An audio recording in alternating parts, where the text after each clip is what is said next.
అక్కడి నుండి నేను 15 కిలోమీటర్లు ఉంటుంది. అక్కడ సుబ్రహ్మణ్య స్వామిని దర్శించడానికి వెళ్ళడానికి నేను ధర్మారం రైల్వే స్టేషన్కి చేరుకున్నాను.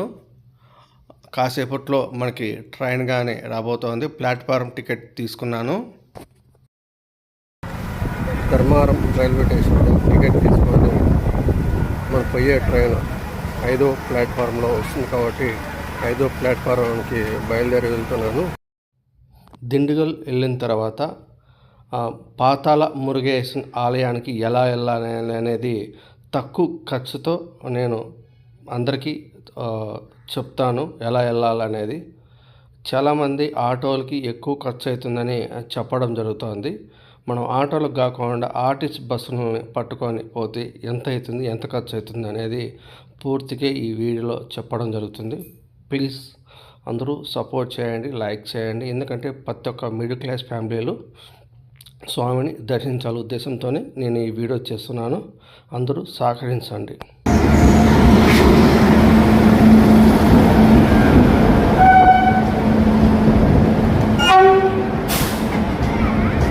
మనం ఈ ట్రైన్ ఎక్కబోతున్నాను నేను. హాయ్ ఫ్రెండ్స్, దిండుకల్ పోవడానికి నేను ఇదే ట్రైన్లో ప్రయాణం చేస్తున్నాను.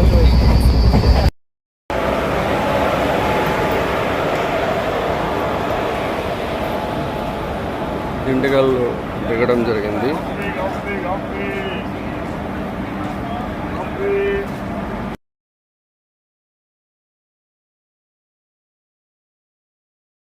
ఫ్రెండ్స్, ఈ దిండుకల్లో చాలా పెద్ద ట్రైన్ ఇది. చాలా లాంగ్ నడచాల్సి ఉంటుంది. నేను చాలా దూరం నడిచాను. మళ్ళా పైన ఎక్కి దిగి వచ్చాను. కానీ ఇక్కడ ఒక షార్ట్ కట్ అనేది ఉన్నది. నేను ఫస్ట్ సారి పోయినాను కాబట్టి ఆ షార్ట్ కట్ అనేది అండర్ గ్రౌండ్ అనేది నాకు తెలియదు. మళ్ళీ మార్నింగ్ అనేది నాకు తెలిసింది. ఇప్పుడు చూడండి, దిండుగల్ బయటికి రావడం జరిగింది. నేను ఆటోలో ఆర్టీసీ బస్ స్టాండ్కి 20 రూపాయలు ముందుగానే అడిగాను వాళ్ళని, ఆటో వాళ్ళని. 20 రూపాయలు అని చెప్పారు. వాళ్ళు ఆర్టీసీ బస్ స్టాండ్కి తీసుకురావడం జరిగింది. రైల్వే స్టేషన్ నుండి ఆటోలో వస్తే లెఫ్ట్ సైడ్ అనేది దింపడం జరుగుతుంది. ఇక్కడ పెద్ద బస్ స్టాప్ ఇది. మనము రైట్ సైడ్కి వెళ్ళడంతో మనకి పాతాళ మురుగేశన్ ఆలయానికి బస్సులు అనేది ఉంటుంది. ఇక్కడే నిలబడి ఉంటాయి అని వాళ్ళు చెప్తున్నారు. పొద్దున్నే 6:30 నుండి 7 గంటల నడిమధ్యల బస్సులు ప్రయాణం చేస్తాయి. కదులుతూ ఉంటుంది. 7 గంటలకంతా కదులుతుందంట బస్సు. ఇక్కడే నిలబెడతారని చెప్పడం జరిగింది అందరూను. నేను ఎందుకంటే తెలంగాణతవే నేను 4 గంటలకి రావడం జరిగింది. ఇదే బస్ స్టాప్లోనే పళని బస్సు అనేది అక్కడ నిలబెట్టినట్టు చూడండి. గ్రీన్ కలర్లో లైటింగ్స్ అప్ అండ్ డౌన్ అవుతున్నాయి, రెడ్ కలర్వి. ఆ బస్సు పళనికి పోతుంది. ఆ బస్సు ఎక్కి రెడ్డి గారి సత్రం దగ్గర దిగితే అక్కడి నుండి కొంచెం ముందుకు వెళ్తేనే మనకి స్వామికి పోయే దారి చూపించడం జరుగుతుంది. మేము ఆల్రెడీ నేను బస్సు ఎక్కి రెడ్డి గారి సత్రం దగ్గర ఆ బస్సు కదా అక్కడే దిగేది. రెడ్డి గారి సత్రం అంటేను. ఇటుంటే మనం ముందుకు వెళ్తే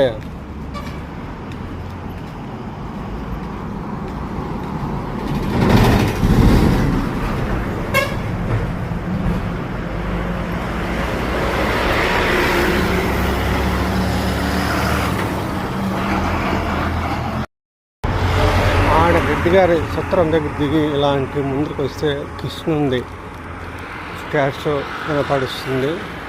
తోరణం కృష్ణుడి పైన ఉండేది. అలాగే ముందుకు వెళ్ళాలి. శ్రీ రామాపురం అని ఇక్కడ మనము హైవేలో నుంచి లెఫ్ట్కి తీసుకోవాల్సి ఉంటుంది. శ్రీ రామాపురం చూడండి మనకు కనపడిస్తుంది. శ్రీ రామాపురం శ్రీ రామాపురం 8 కిలోమీటర్లు అనేది చూపిస్తుంటుంది. కొంచెం ముందుకెళ్తే స్వామిది బోర్డు పెట్టింటారు. బోర్డు దగ్గర నుండి మనము పోవాల్సి ఉంటుంది. 3 కిలోమీటర్లు ఉంటుంది టెంపుల్ దగ్గరికి. ఇక్కడి నుండి ఆటోలు కానీ అలాంటివి వస్తే మనం ఎక్కిపోదాము. అదిగోండి స్వామిది కటౌట్ కట్టడం జరిగింది చూడండి.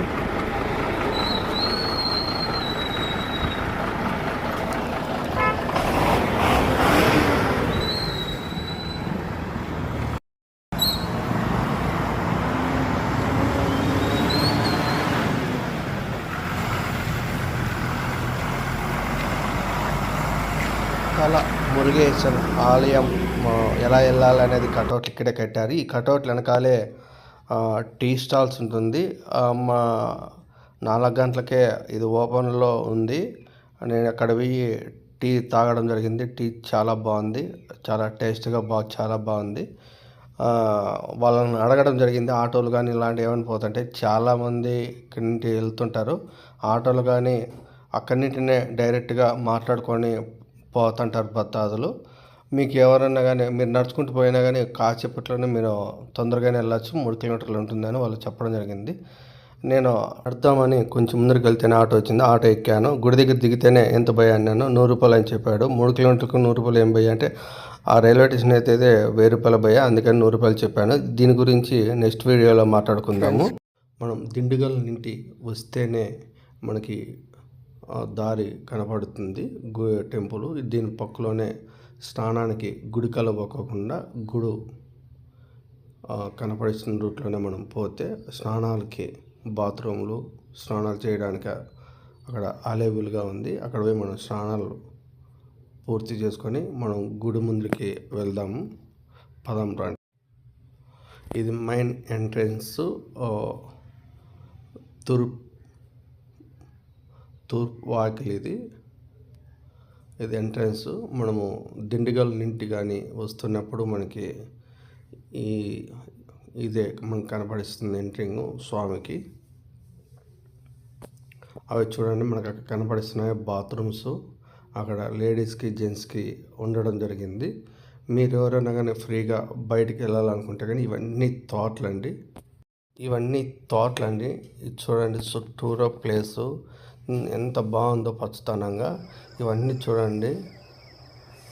అంతా నల్లమన్ను, చాలా నల్ల బంగారం అంటారు ఇక్కడంతాను. భూమి బాగా పంటలు కానీ బాగా పండే తక్కువ. ఇప్పుడు కానీ పంట తోటలు వేయడానికి ఉండడం జరిగింది. ఈ గుడి చుట్టూరా కానీ తోటల పొలాల్లో ఉండడం జరిగింది. భూమిలో ఉండడం జరిగింది. పాఠశాల అంటే సుబ్రహ్మణ్యం పండితులందరూ ఇక్కడ చదువుకొని బయటికి వెళ్ళేవారు. విద్యలు అని నేర్చుకొని. శంభు ఆలయం ఇక్కడ.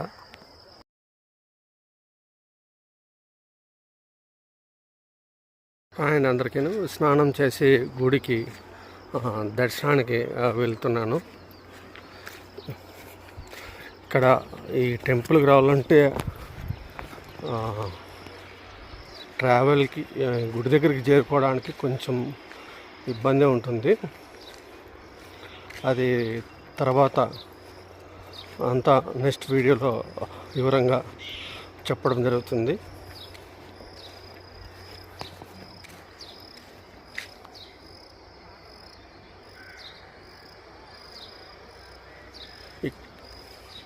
ఎక్కువ ఆటోలలో ఛార్జ్ అనేది భారీగా వసూలు చేస్తున్నారు. అండ్ టెంకాయ తీసుకోవడం జరిగింది. మనం గుడి టెంపుల్ దగ్గరికి వెళ్తున్నాము.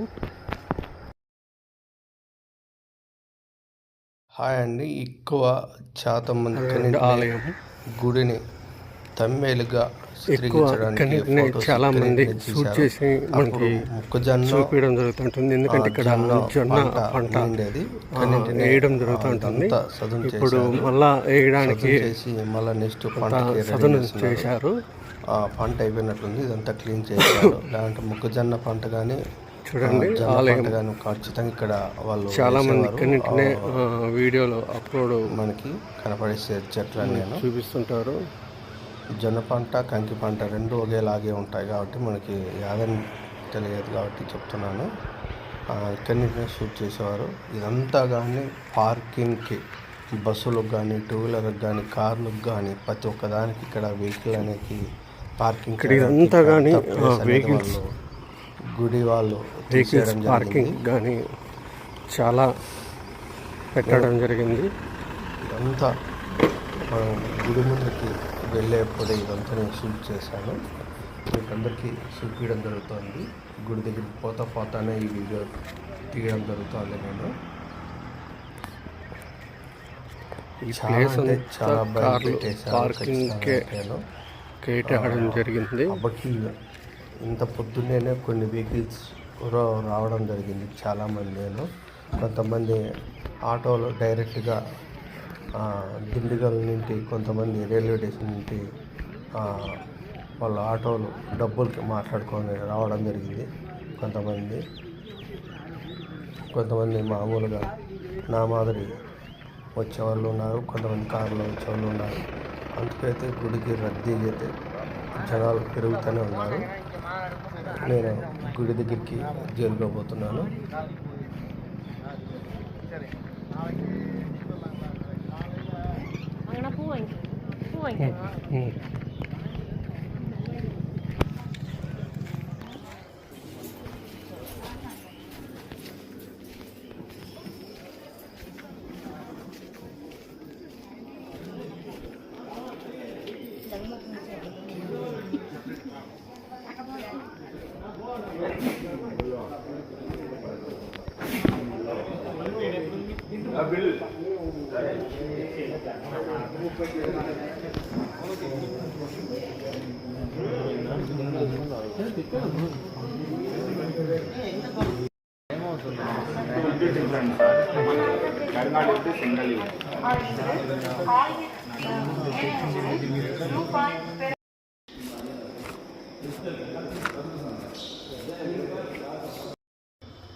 ఇక్కడ దండ కొనుక్కొని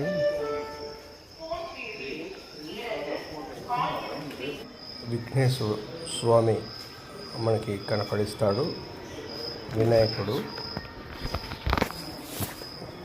మళ్ళీ కొంచెం ముందుకు పోతేనే కాలభైరవుడు మనకి దర్శనం ఇస్తాడు. కాలభైరవ స్వామిని దర్శనం చేసుకున్న తర్వాత మనం కొంచెం ముందుకి వెళ్తే 18 మెటుకులు లోపలికి దిగడానికి, స్వామిని దర్శించడానికి మనం పోవచ్చు. కానీ మొబైల్ అలో లేదు. స్వామిని వాళ్ళని అడిగి ఒక్క ఫోటో తీసుకుంటానని ఫోటో తీసుకోవడం జరిగింది. కరుంగమాల ఇక్కడి నుంటినే స్వామికి 41 రోజు స్వామి మీద పెట్టి పూజలు అభిషేకాలు జరిగింటాయి. 41 రోజు తర్వాత ఆ దండలన్నీ బయటికి తీసి అమ్మడం జరుగుతుంది. 6 mm, 7 mm, 8 mm, 10 mm దానికి ఆ దండలకు తగ్గట్టుగా రేట్ అనేది డివైడ్ చేయడం జరిగింది. మీరు అక్కడ చూడొచ్చు. అది నేను చూపించడం జరిగింది. తీసుకొచ్చిన వాళ్ళు పూజకి తీసుకొని స్వామి మీద పెట్టి మళ్ళీ పూజ చేసి మనకి ఎవరెవరు దండలు ఇంటికైనా తీసుకెళ్ళచ్చు. ఇంటికి తీసుకొని వెళ్ళి మెల్ల వేసుకోవచ్చు. లేదంటే ఇదే గర్భగుడిలో వాళ్ళనే దండ ఏమంటే ఆ పండితులు వాళ్ళు వేస్తారు మెల్లకి. ఇక్కడ నుండి కరుంగమాల ఒరిజినల్ ఇది. అలాగే చాలా ఆ మాల అనేది శక్తివంతమైనది. నియమ నిష్ఠాల గురించి నెక్స్ట్ వీడియోలో చెప్పడం జరుగుతుంది, కరుంగమాల గురించి. ఈ వీడియో చూసిన వాళ్ళకి మంచి జరగాలని, సుబ్రహ్మణ్యం స్వామి ఆశీస్సులు వీళ్ళందరిపైన ఉండి వాళ్ళ విజయాలకి వాళ్ళు అనుకున్న కోరికలు తీరాలని ఈ వీడియోని చూస్తేనే, స్వామిని దర్శిస్తేనే మొక్కోండి, మీ అనుకున్న కోరికలు తీరితేనే ఈ గుడికి వచ్చి సందర్శన చేయండి. ఎవరైనా కొత్త వాళ్ళు చూస్తుంటే లైక్ చేయండి, ఫాలో చేయండి. ఇలాంటి మంచి మంచి వీడియోస్లు అన్నీ తీస్తుంటాను, మీరు మిస్ కాకుండా చూడొచ్చు.